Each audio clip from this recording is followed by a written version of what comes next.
What's going on, guys? Seth and Chevy here. We just watched episode 16 of season 2 of Jujutsu Kaisen. We're going to be talking full spoilers ahead, so hopefully you've watched this absolutely apocalyptic episode.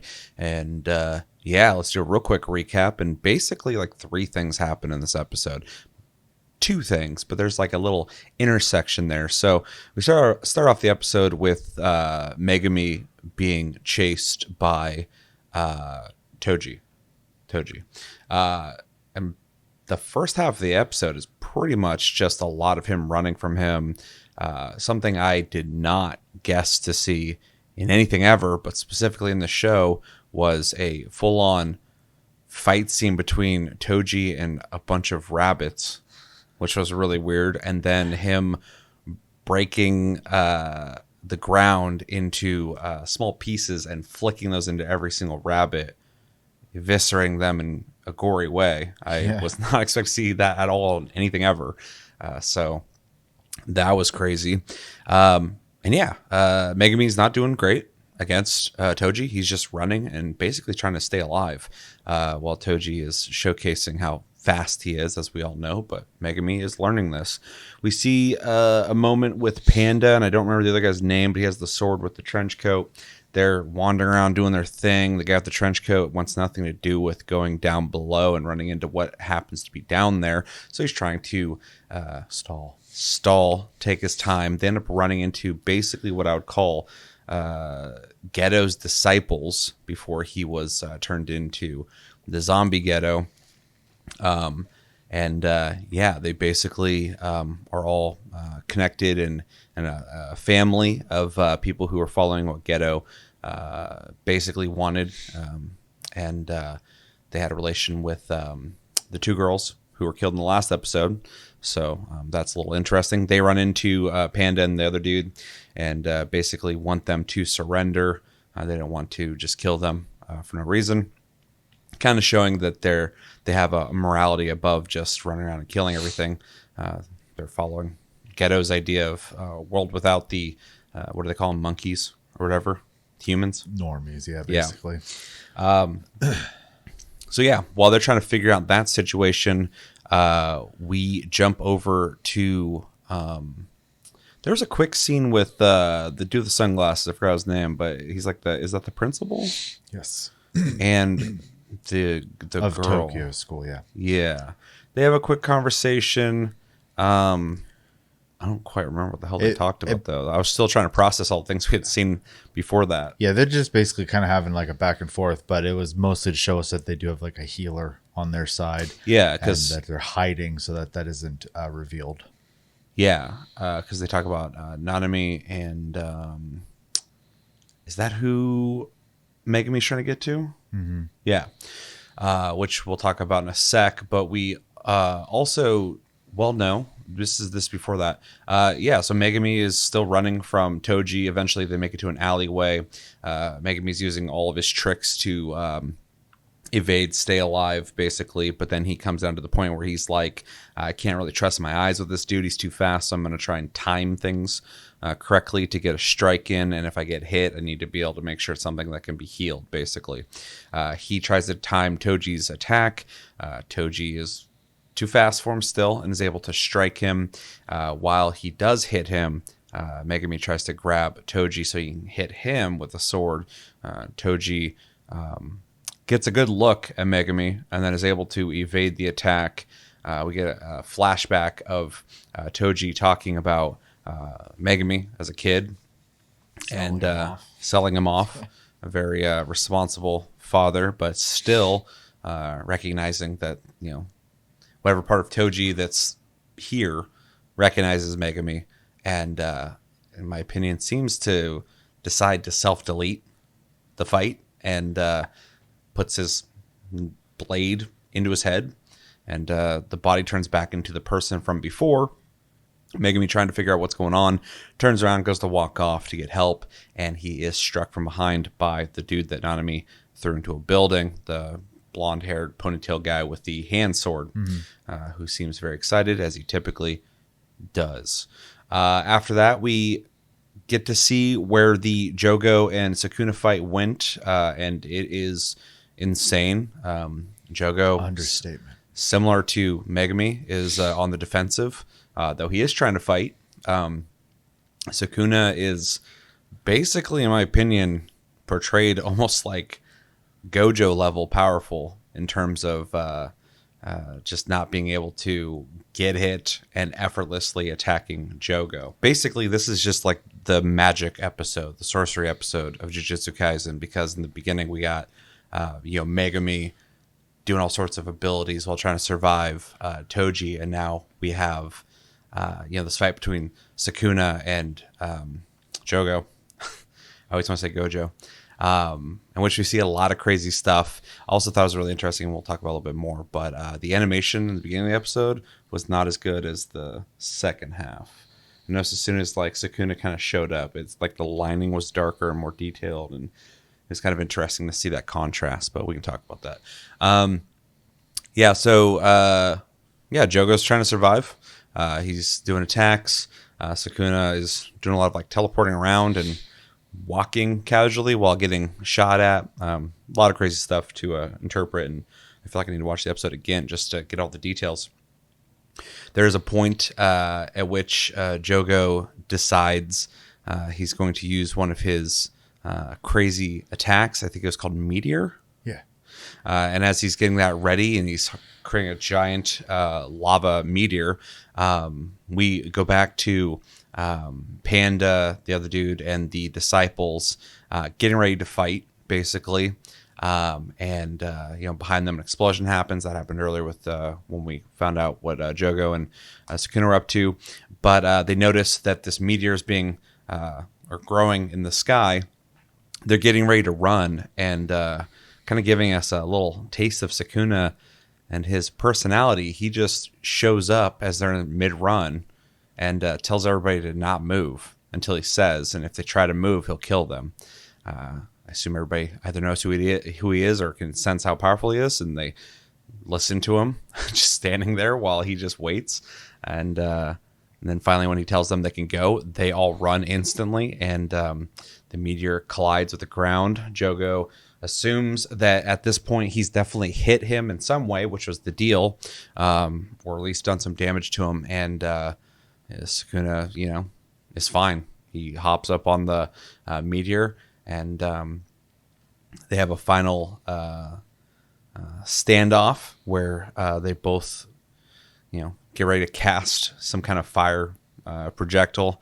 Sukuna's got an arrow. Jogo's got this flame ball he's getting ready to shoot at Sukuna. And then we just go straight to a bright white room where, oh no, I forgot, Hanami and Dagon, who are both dead, are there waiting for Jogo, who shows up, and basically they have a conversation about that he tried, and now it's just Mahito left, basically, and that they they assume that he'll be able to get something done because he was chosen for a reason to be put in the rank that he was. While I was having this conversation with those two, and basically what seems like the afterlife, Sukuna shows up, tells him that in 1,000 years he's fought a lot of people, and that basically Jogo was one of the best ones that he fought, and that he was strong. This makes Jogo tear up, and then we get a shot of outside of the afterlife where Jogo's corpse is just burning. So obviously we know what happened to him, and Sukuna's standing there, and somebody else shows up. I don't remember their names, like Urami or something like that. Yeah, that's pretty quick. She shows up. She greets Sukuna in his return, and he recognizes her. Don't know where that's going. That's the cliffhanger. And then, oh god, what happened right after that? Do you remember?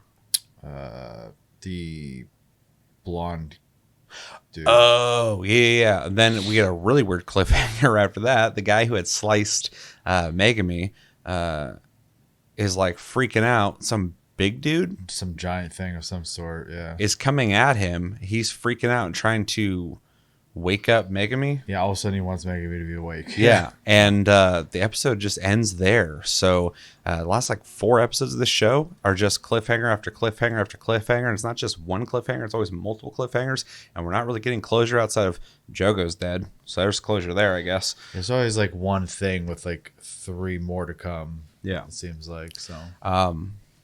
So yeah, and I can't emphasize enough. The fight between Jogo and Sukuna was like apocalyptic. Buildings were blowing up, and there was lava everywhere, and everything's on fire, and things were exploding. Isn't fucking. You guys saw it, but I really downplayed how crazy that fight was. So anyway, that's the episode. What do we think? Man, I don't even know how to feel, to be honest. That episode was insane. Yeah.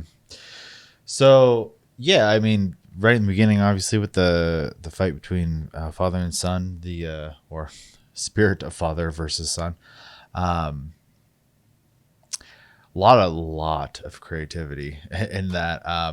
I also like just kind of how like when the rabbits are fighting, they're doing very human things like swinging in on a rope or doing like martial arts and stuff. When I first saw the rabbit run at him, I'm like, oh, it's just gonna attack him real quick. But then I started like doing like martial arts shit at him. I was like, are you serious? Dorky in a good way. I fucking love that. Yeah. But also, the one like big takeaway I took from that whole fight, outside of just holy crap, that guy's OP, is that yeah, it's good he decided to just opt out of the fight because Megami didn't have a chance. Well, the thing I was gonna say is those Megami's instincts are like crazy good because he's just like summoning left and right. I mean, he used the frog to move backwards quickly. Like he summoned the frog and it pulled him back away from an attack. I was just like, that was genius. Yeah, he's basically that game for PS3, Folklore. Oh yeah. He just all his moves are extensions of himself through other things. Yeah. Well, like, yeah, just to do do like sky with rabbits. Yep. And he's like gliding around on a curse, and he's doing a backdash with a frog. Like he's sure have a video game. Yeah, it was crazy. And then of course, Toji, yeah, Toji. I feel like he was like just stalking him for the most part, because at the one point where Megami was getting ready to actually stab him, he moved away instantly, like there was no issue. Toji's basically like the Jason Voorhees of JJK. He just walks around, kills people, and goes after the next guy. Like he's almost creepy. Well, it's funny because like he definitely was like very, I don't know about how quickly. No, he was having fun with the squid guy as well. So he just seems to enjoy fighting apparently. So he's not necessarily trying to end it quickly. I just think he enjoys how powerful he is over other people. Yeah, except for when it came to Gojo, because he knew he had to get him with a surprise or it was over. So he also seemed there's still more of a human element to him back when he wasn't the zombie version of him, because this version is still compelled to take out people, right, because of the seance. So there's something a little more monster-esque, I think animalistic about him. I think once he realized that was his son too, he knew that in the little bit of control he had in that moment, that if he kept going, he was going to keep attacking him. And at that point, he was just like, nope, I'm out. Yeah, we already saw that there was an element of him still in there. So I think, he decided to stop. Yeah, because that wasn't what he wanted. Yeah. So, which is interesting to see. I hate that Blondie is back. I knew he's going to come back. And dude. It's annoying because, like, how do you get disrespected that hard and then still have, like, the will to do anything? Like, well, this is why whatever happens to him will be extra, or just even better than when he got his ass kicked by Nanami, because we're like, okay, cool, he's gone, even though I knew he was going to come back. But then here he is, and it's like he's still annoying. So it's like, when he gets whatever is going to come to him, it's going to be even better. Yeah. Then I assume they're also sorcerers, but the non school sorcerers and the Panda and I can't remember the other guy's name, having their little face off while the guy's trying to stall for time because he doesn't want to deal with any problems. Was it's kind of an interesting dialogue, a little bit of backstory or whatever there, but it was I think more so interesting because it was just like a moment right before or even during like the talk we had in the last episode of basically Sukuna and Jogo, coming to that agreement, and then the fight starting, which then instantly, as soon as like the guy was like, there are two special grades fighting, and they were trying to stop them from leaving. He's like, no, we don't matter. We gotta leave. Like, and I like the analogy of like, there's two elephants dancing on top of ants, and we're the ants. We gotta go. Yeah. Yeah, and then of course the fight, obviously between. There's a cool little scene in there that I didn't mention because it's not important to the story. But when shit started hitting the fan, the dude with the sword, like in that moment, just went through and like sliced some dudes. Trying to run, yeah, and I thought that was like really fucking dope looking the way they did that. Yeah, no, for sure. He was trying to get the fuck out of there, and obviously Sukuna's like, no, I'm having fun, and this is gonna be part of my fun now. I love how, as a viewer, we're not expecting Sukuna to interact with them. We're watching two separate incidences happen, and they shouldn't relate in any way outside of the other two are like, we got to get the fuck out of here because this is not good for us. But then he just knows they're there, hops down. He's like, no, where are you guys going? Like, yeah, I need a little extra element to this entertainment. Yeah, like what's going on over here isn't enough for me. I need to see what you guys do now. Yeah. Like, yeah, He's it really like, kind of shows how much of like a chaos agent he is. Yeah, I'm gonna give you this much time to run away. Yeah, and I thought it was funny that as soon as he said now, they were gone instantly. Yeah. Like that's how quick they were about it. Also, them actually like stopping. It kind of, to go back to the last episode where he told them their heads were too high, and they instinctively kneeled. It's not like he told them to kneel. He's just, telling them they're standing up too high. Basically, I saw someone in a comment section in a reaction video I watched where they explained, I guess in the manga, they kind of explained that they do it out of pure instinct because like he exudes so much that you just listen without thinking about it. And so like them stopping, they probably in the same way were just like you doing it almost like unwillingly, so which is crazy. But yeah, I mean the fight was awesome. I don't even know like how to go about talking about it because like it's just an entire spectacle for a huge chunk of the episode. Yeah, and a lot of it's really hard to like keep tabs on because there's just like scene after scene after scene, just rapid fire.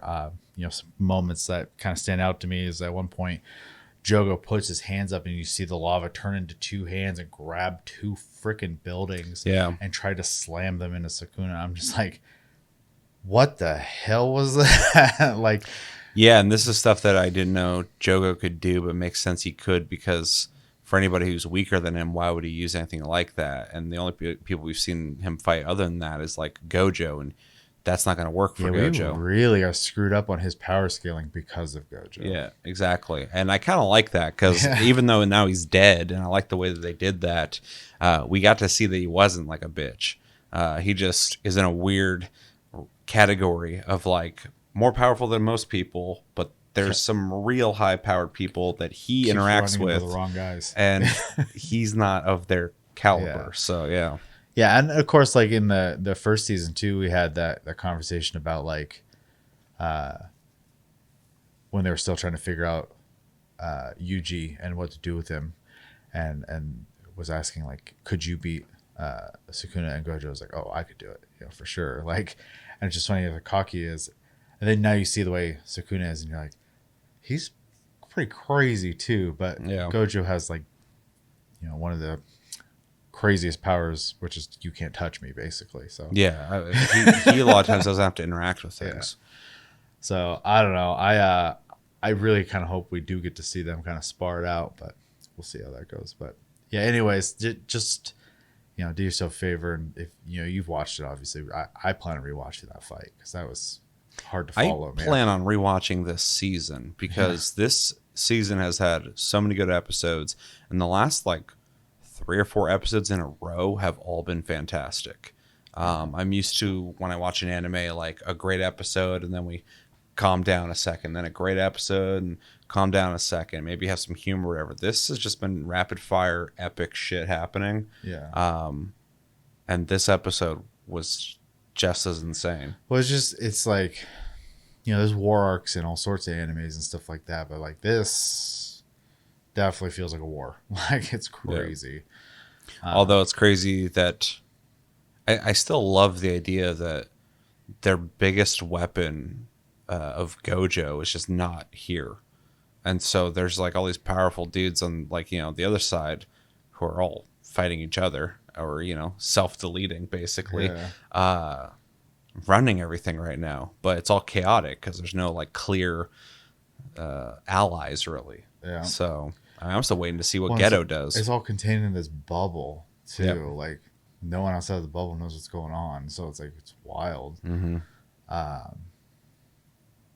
Yeah, I don't know. I'm just constantly blown away with the creativity, imagination of like the abilities and the fighting styles and stuff like that. Kind of mentioned when we were watching it, but the whoever did the manga like just had a really good imagination, and Mappa has done a really good job of like visualizing that for us in animation. Very good at. Even if you read the manga, and a lot of people are like, I read the manga, I know what's going to happen. Yeah, but you haven't seen it animated by Mappa. Like, it's crazy to see this. Like, I look at a lot of this, and I'm like, what'd that look like in pictures? Because they wouldn't have done it justice. Like, I'm sure the story would have been, it's the same, or you probably got more out of it because it's, a manga. But, looking at the pictures of an explosion, look at the pictures of someone's face, that's not the same as like what we're seeing here. So, well, and like the first fight, something I've just completely enjoyed watching Mappa do is the way they handle CQC is like so satisfying, man. Yeah, they're really good at it. I honestly, if they tackled like a martial arts anime, I'd be like all over it, dude. Because it's like amazing. JJK kind of is a 50%. Yeah, there's a lot of magic though. Hand-to-hand show, and then another 50% magic show. So, yeah. Anyways, this whole season's been a blast. I always think like, oh man, how are they gonna do even crazier than that, and then like the next episode's crazy again. I'm just like, how are you guys just keep doing this? Like, I don't know. I'm just starting to wonder how they're gonna close out this season, and that's not an invite. If you know, don't tell me. Everyone's gonna die. Yeah, maybe, I don't know, because it's just out of control right now. But like I don't have an idea of how you stop the situation that's happening right now with who's available. So I'm really curious to see, how creative they get and how they resolve this, because as of right now I don't see resolution. So yeah, it makes it more interesting to watch, because like I'm not going like, well, they're just gonna rely on Gojo, and maybe they will at the end of this. Maybe he'll come back, I don't know. But well, we're missing two people still too that I know of. Like Toji's not there, and the guy from the kid from the movie. Yeah, like I'd be blown away if he doesn't show up. So yeah, I've been curious about him ever since. The series, like, I don't know. I feel like he should be showing up at some point. So. I just feel like they need to build up to that a little bit, because otherwise it's going to feel like a Deus Ex Machina if he just shows up and takes care of something. But I mean, he'll probably show up and then we'll probably get a flashback. But it would be really cool to see that, because he was a big deal in the movie. And, it doesn't exist right now in the show. His power is linked to a special grade curse. Yeah. So that would put him up pretty high. Yeah. But yeah, I don't know. I would just gush if I keep going. It was a great episode. I hate the cliffhangers. I'm just waiting for Thursday at this point now. So same. Yeah, I agree. It was a great episode. I would say it's one of my favorite episodes of this season, but there's like 4 of those that are my favorite episode of the season. So, and I can't really put one above the other because they're all so different. Like still the fight with like Yuji in the bathroom was fucking awesome. That was pure CQC. That was awesome. That was really good. Well, even as a story arc, it was awesome. Yeah. Like I really enjoyed it. But now he's out and Sukuna's in, so it's like really interesting how they kind of switch spots. But yeah, the beginning was crazy, super imaginative. The rabbit part was crazy as well, but a lot of it was really really crazy. I really enjoyed it, but I just was not ready to watch rabbits try to martial arts their way against Toji. That was really wild. I really liked the brief interaction Toji and Megami had without Megami knowing anything about it, but it was it added a little bit of character to Toji, or at least whatever was left of him there, in basically just offing himself and ending it there. The return of the blonde guy was expected for me. I didn't expect him to attack Megami, but I knew he was going to just show up and do something at some point. So here he is, and when something happens to him, he'll deserve it, because he's a little fucker. But you need people like that, just like Mahito. Every time I see that dude, I'm just like, someone fucking do something with that guy. He's just constantly propped up too, so. Yeah, they make a big deal about him, and that he's still around and not getting killed apparently is pretty big deal. Yeah. So yeah, that was really cool. The interaction with Panda and the other dude with the disciples I thought was interesting as well. Kind of gave us some breathing room in an episode that doesn't really have much room for that. Because the Megami thing was crazy. I'm sitting there just watching what's happening, going like, whoa, this is crazy. And then it only gets crazier after that. So it gave us a little bit of humor with Panda and that guy just trying to find a way to kind of like take his time, be extra thorough in your investigation, because I don't want to go down there and see what's going on, even though he's definitely equipped to fight people. He took out some dudes on his way out of there, so and he was definitely ready to fight these guys. He actually was viewing that as a good way to stall even further, just fighting these people. So it was cool to see a little bit of the background on those people as well that they were talking to.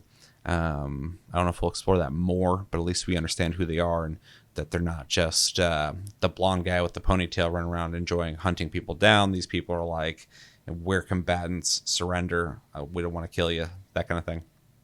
So that was interesting. The Sukuna and Jogo fight was fucking awesome, and I hesitate to call it a fight. It wasn't really a fight. That was spectacle of gods, basically. That was Sukuna having fun and testing Jogo, basically, and Jogo giving it his all because his life depended on it. And it wasn't enough, but he definitely did a lot. Huge spectacle, crazy fight. Gave us some insight on Jogo even further on his power level. And I really loved the way that they handled his death, because you knew he wasn't going to win that. Also, the scene where it just showed the hands casting, I thought that was really fucking cool. Yeah, it's fun. It's just focused on what they're doing, basically, and not the characters themselves. Because Sukuna, not for a minute in that exchange, was worried about anything. So it's more so about what's coming, what's happening, and then we get the instant information without seeing anything happen that Jogo's dead, because he's talking with dead people. And I thought that was a really cool way to do that. I also really loved that showing even further how powerful Sukuna is, or how powerful his influence is. Even in death, he was having a dialogue with Jogo, which was kind of crazy. Yeah, one, and for curses, like, death isn't permanent; they become reborn at some point. Yeah. So, but it was an interesting scene to see Jogo shed a tear as well. It was kind of remind me of Demon Slayer a bit, when they kill a demon and you get a little bit of backstory and feel sympathetic to some of them. Some of them aren't sympathetic, but you understand where they came from, and you try to humanize the enemy. I think they did that with Jogo, which I thought was kind of cool, because the last couple episodes we've been kind of building up into something more than the clown that we thought he was. So I thought it was a good send-off for him. Also, just the pure display of... I've thought Sukuna was a really cool villain since the first season when I first started watching. In fact, he was probably one of my most interested things in the show before I started picking up, because I thought his dynamic with Yuji was really cool. Seeing him out of that inner place of Yuji is giving us further insight on just how crazy he is, because he already came off malevolent and evil feeling when he's giving dialogue in Yuji and every once in a while popping out. But now that he's got like carte blanche on like just doing whatever the fuck he wants, he's definitely something you wanted to keep locked away and keep those fingies separated, because there's a reason they did that, because he seems to not care about anything, and it's just destroying everything and killing anyone that he feels like killing. Also, it's so weird, like, because in the first season, like, you know, because he did it again in this episode, but where he's like sarcastic about, like, you know, keep trying. He's like, gambate, like, but it's so like sarcastic. And he did it again. I was like, God, you're such an asshole. So yeah, it just shows that there's not an inkling in him that there's any threat to him. Yeah. So he's just like, whatever, dude, like, keep trying. Like, don't just give up. Even when he said to Jogo, you know, you tried your domain expansion, he's just like, I'm not going to try and compete with you on that. And he's just like, well, that's a loser attitude, basically, which obviously affected Jogo a bit. And then, yeah, the end of the episode, don't know what the fuck that was. Don't know why all of a sudden the blonde guy with the hand sword's having buyer's remorse on hurting Megami. Like, I don't know what happened. I hate there. that guy, dude. So I'm gonna love whatever happens to him, though. Yeah. So very interested to see where that goes, and very interested to see where everything goes, because everything is in utter chaos right now. True. And we watched the intro. We haven't watched it for a while, because after a couple episodes, when the season starts, we'll start skipping it just to get into the episodes. We rewatched it. Holy shit. And there's a lot of things in there that we didn't notice the first time we watched through it that we noticed this time. And I kind of pointed out that I've seen Toto in that intro a couple times, so wondering where he's at. But I also said, where's Panda at, when this started too, and then he was in this episode. Yeah. So yeah, if they were missing Toto or missing hoping to see Best Friendo, guy from the movie, those two are missing. So. Was he in the intro? No, but they can't like talk about him and then have him not show up in like a crazy arc like this. I'd be blown away if he doesn't show up at some point. So yeah, we'll see. I have no expectations of that, like, either way, if he shows up or not. I don't know. So but yeah, hoping to see Toto soon, because that dude's, I mean, he's definitely one of my favorite characters, but he's pretty tough too. So definitely he's needed in the crazy shit that's happening. I also want to see what happens with Mei and Geto, because we got kind of left high and dry on that. Yeah, that I have a feeling we're still going to be high and dry on that for a little bit, because we still have the next episode's a part 2 of like what's happening in this episode, and then you know, what the hell's Mahito doing? Like, that still has to like show up at some point too, especially with like how much he loves fucking around. Yeah, that he's gone. He's definitely doing something. Yeah. Last time we saw him, he's like, I'm gonna go find Yuji. Well, your boy already found Yuji, and two of the Yuji hunters are missing. Yeah, and now Jogo died looking for Yuji. Your friend got teleported to a fucking different past memory that he didn't have before, and just wandered off somewhere. So yeah, where's Mahito at? What's he doing? So he's got to be doing something. Yeah. Otherwise, I feel like he'd be a part of all this. So anyway, this has ran a little long, but there's a lot to talk about. Overall, fantastic episode.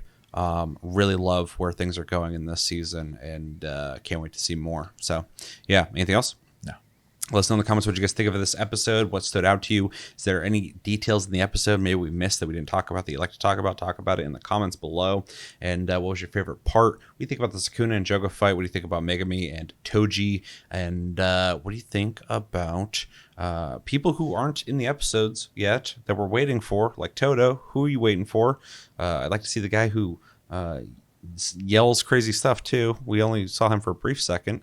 And where do you think things are going? Unless you've read the manga, don't spoil it for us, because we have not read it and we don't want to know. We like the surprises. And yeah, let me know what you're thinking about in the comments below when it comes to Jujutsu Kaisen. And yeah, I think that's going to do it. My name's Seth, and this has been Chevy, and we will talk to you guys in the next review.